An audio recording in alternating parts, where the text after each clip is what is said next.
नमस्कार, active news महक में आपका स्वागत है। मैं हूं आपके साथ आरोही।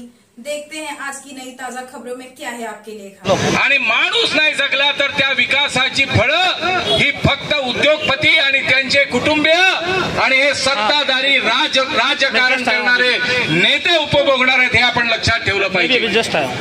संजय कोळेंनी सांगितलं भविष्यात त्यांचा चिरा मारायला ते गेलेले आहेत। अशांविषयी आपण कुठली मनकटुता बाळगू नका। त्या सर्वांसाठी आपली सर्वांची एकच प्रार्थना असेल, हे परमेश्वरा त्यांना क्षमा कर, कारण ते काय करतात हे त्यांना माहित नाहीये। आता एक शेवटचं प्रबोधन आपल्याला असेल। मी वसईकर अभियानचे मिलिंद खानोलकर, त्यांचं प्रबोधन झाल्यानंतर आपण सर्वजण तहसीलदारांना भेटायला जायचंय। आता मिलिंद खानोलकर। माझ्या जमलेल्या सर्व वसईकर मच्छीमार बंधू भगिनीनो सर, क्या कहेंगे, क्या नाम है आपका और आपने आज आंदोलन किया वाड़वन बंदर के खिलाफ, आपका आंदोलन क्यों? मैं संजय सिल्वेस्टर कोई, वसई मच्छीमार सोसाइटी का माजी चेयरमैन, वो वसई विरार म्यूनसिपल कॉरपोरेशन का माजी नगर सेवक, और मेरे साथ आज हम लोग ने मोर्चा जो आंदोलन जो किया है वो वसई मच्छीमार संस्था के चेयरमैन, हमारे गांव के पाटिल और बाकी के जो पदाधिकारी है उनके वजह से हम लोग ने आज ये आंदोलन किया है। ये आंदोलन इस वजह से कि पिछले 30 साल से ये वाड़वन बंदर के विरोध में हम लोग आंदोलन कर रहे, छोटा बड़ा उधर वाड़वन जाके मोर्चे भी निकाले। और ये विरोध इसलिए कि इसमें वहाँ के वाड़वन के जो स्थानिक लोग हैं वो तो बर्बाद होने वाले हैं, उनका घर जाने वाला है, उनका रहने का ठिकाना नहीं रहने वाला है, उनका उद्योग जाने वाला है, मच्छी का उद्योग जाने वाला है। उसके साथ वहाँ के जो किसान है, वहाँ के जो डाई मेकर है, वहाँ के जो कातकरी समाज है, वो सब उद्ध्वस्त होने वाले हैं। और वहाँ के 14 जो मच्छीमार संस्था है वो तो उसके एरिया में आ ही गए। तो उनको जो कंपेंसेशन डिक्लेयर किया है सरकार ने वो 25,000 से लेके 6 लाख। 25,000 किसको? जो मच्छी बिक्री करती है, जो शेवाल मतलब जो शेल्स जमा करती है उसको, एक 25,000 लाइफ टाइम के लिए 25,000 लाइफ टाइम के लिए 25,000 कौन जी सकता है मेरे को बोलो। और जिसका बोट है 60, 70, 80, 90 लाख का जो बोट है, वो बोट के और उनके जो शेयर होल्डर्स है मतलब भागीदारी है, उनके लिए सिर्फ 6 लाख रुपए लाइफ टाइम। तो इसमें क्या होने वाला है? और ये जो विरोध हम कर रहे हैं आज, हम गलत भी नहीं कर रहे हैं। क्यों? कि हमने बिना कारण का सरकार से कुछ मांगा नहीं है। हम आरक्षण मांगते हैं क्या? कभी मछुआरों आरक्षण मांगते हैं सुना है? वो नहीं मांगते। हमने कभी मदद मांगी है? नहीं मांगा। और जो पॉलिसीज में फैसिलिटीज हमको थी, जैसे कि एनसीडीसी से बोर्ड बनाने का, वो तो बंद कर दिया। और क्रिकल जो परतावे का रिएम्बर्समेंट का वो चालू रखा है, वो अगर बंद कर दे तो कुछ नहीं सरकार का सपोर्ट। और ऐसे हालत में हम लोग खुद का बिजनेस, खुद का धंधा हम लोग खुद बनाए। अगर मोदी सरकार ये बंदर बनाती है तो लाखों मछुआरे झाई से लेकर मुंबई तक ये सब बर्बाद होने वाला है। तो इनका रोजी रोटी का क्या? तो सरकार क्या रोजी रोटी देने वाली है? इनमें पहले ही बोल चुकी है 2 करोड़ हम साल में देंगे, किधर 2 करोड़ देते हैं? और उसमें और ये एडिशन होने वाला है। तो ये सब सरकार का खेल चल रहा है, ये थमना मांगता है और उन्होंने रोकना मांगता है। लंबे समय से आप लोग विरोध कर ही रहे हैं, उसके बावजूद आज भूमि पूजन तक की नौबत आ गई है। तो आपको लगता है कि अब आप इसको रोक पाएंगे या ये प्रोजेक्ट का रुक पड़ेगा? जरूर रोक पाएंगे, क्यों नहीं रोक पाएंगे? अगर करना है तो हमारे सीने से उनको बुलडोजर चलाना पड़ेगा। अगर उधर डंप करना है तो हमारे बोट और हमारे खुद पे वो डंप करना पड़ेगा, ये मिट्टी जो भराव करने वाले। और ये अभी क्यों लिया है? उनको 2 रीजन है। मालूम है कि 15 अगस्त से मछुआरे का सीजन चालू होता है और आज 30 तारीख ले, मतलब वो मछुआरे वहां पे फिशिंग करते रहे और इधर ये भूमि पूजन होता रहे।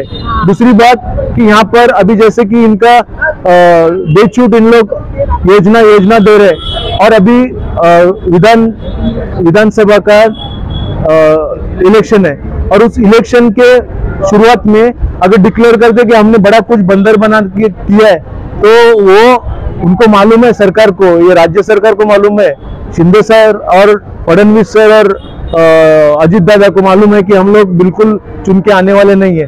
तो ये सब अभी का कारस्तान हुआ है उसके, लेकिन उनका एक सोचना गलत है। उनके विरोध में अगर लोग आ रहे तो उनका नुकसान है। ये इनको ध्यान में रखना चाहिए था कि अभी का जो उन्होंने भूमि पूजन का कार्यक्रम है ये गलत टाइम पे रखा है।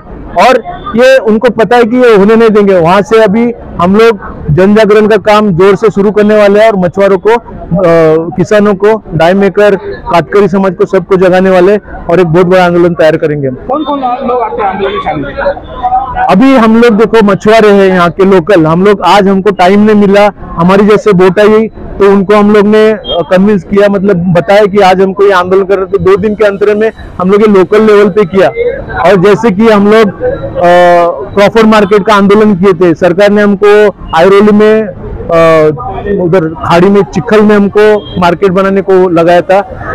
होता है कि मार्केट हमारा मछुआरे का बिजनेस है, वो समुद्र से लगा है और वो किनारे पे हम लोग मार्केट करते हैं ना, तो हमको उधर जाके मतलब जो वो भी जगह है क्रॉफर्ड मार्केट की, वो इनके ही अदानी अंबानी और इनके बड़े बड़े जो है इनके मुंह में डालने वाले थे, मतलब उनको देने वाले थे। तो ऐसा सब हर जगह अगर ऐसा करेंगे तो ये 140 करोड़ लोगों का सोचेंगे कैसा है? सिर्फ बोलने के लिए बोलते हैं, 140 करोड़ का करते हैं क्या? कुछ नहीं करते, सिर्फ 20, 25, 26 लोग हैं इनके जो भांडवलदार है, उनके लिए करते। और हमारा आंदोलन करने का एक मोटा बड़ा एक उसका रीजन है कि वाड़वन बंदर जो हो रहा है वो 5,000 एकड़ समुद्र में वो भराव करके, मतलब पानी का डिस्प्लेसमेंट होने वाला है, वो अंदर गांव में जाने वाला है। आज ग्लोबल वॉर्मिंग का जो इश्यू है तो ग्लोबल वॉर्मिंग से समस्त बंधू आणि भगिनींनो, हा प्रश्न केवळ कोणी समजत असेल तर केवळ कोळी बांधवाचा आहे, कोळी समाजाचा आहे, तो चुकीचा आहे। हा प्रश्न जो आहे संपूर्ण किनारपट्टीच्या परिसरामध्ये राहणाऱ्या जनतेचा आहे। हे कसं तर तुम्हाला आता पटवून देता येईल। वाळवंट बंदर म्हणजे काय बंदर आहे? 50 हेक्टर जमिनीमध्ये त्या समुद्रामध्ये भराव टाकणार आहे, त्यासाठी डोंगर फोडणार आहे, म्हणजे पर्यावरणाचा नाश किती होणारच आहे। दुसऱ्या बाजूला समुद्र धरण केल्यानंतर तो समुद्र काही कोणाचा ऐकणार नाहीये, तो कुठे ना कुठेतरी कमकुवत किनारपट्टी असेल तिथे घुसणार आहे, त्याची जमीन, त्याची शेती, त्याचं सगळं उद्ध्वस्त करणार आहे। हे ठरलेलं आहे आपला विनाश या ठिकाणी। हे सरकार जे आहे ते फक्त तुमच्या आमच्या सामान्य जनतेचं नाहीये, हे केवळ अंबानी आणि अदानी यांचं आहे। हे मोदी आणि शाह हे तुमच्यासाठी माझ्यासाठी काम करत नाहीये, ते फक्त अदानीला श्रीमंत करण्यासाठी, अधिक श्रीमंत करण्यासाठी काम करत आहे। आणि म्हणूनच हे वाळवंट बंदर न होऊ देणं ही आपल्या सर्वांची जबाबदारी आहे, केवळ कोळी बांधवांची नाहीये। वसई करारमध्ये या ठिकाणी संपूर्ण किनारपट्टीची लोक आहेत, त्यांनी वाळवंट बंदराला विरोध केला पाहिजे। जर पूर्वसूचना दिली असती तर अजून या ठिकाणी अनेक लोक आपली जी समिती आहे त्या समितीने देखील वाढवणच्या संघर्ष समितीने योग्य ते काम केलेलं नाहीये। पण आतापासून आपण सगळेजण जनतेने सतर्क करायचंय आणि ते वाढवण बंदर आपल्या प्रेतावरून, आपल्या जीवावरून बुलडोजर जातील तोपर्यंत आपण लढाई करायची आहे। त्या वाढवण बंदराच्या ठिकाणी वाढवण बंदराच्या ठिकाणी एकही डंपर पडू देणार नाही। आपल्या सगळ्या बोटी आपण तिकडे साकारणार आहोत, त्या बंदरात नेऊन ठेवणार। त्यांना सांगायचं हे डंपर आमच्या बोटीत टाका, आमच्या बोटी बुडवा। जर सरकारला करायचंच असेल, मासेमारी नष्ट करायचं असेल तर आम्हाला बुडवा आणि नंतर आमच्या छातीवर उभे राहून मग राज्य करा। ही सरकारची लायकी असली अशा पद्धती असणार आहे तर या सरकारचा आम्ही धिक्कार करतो, निषेध करतो। Shem Shem Shem. धन्यवाद धन्यवाद।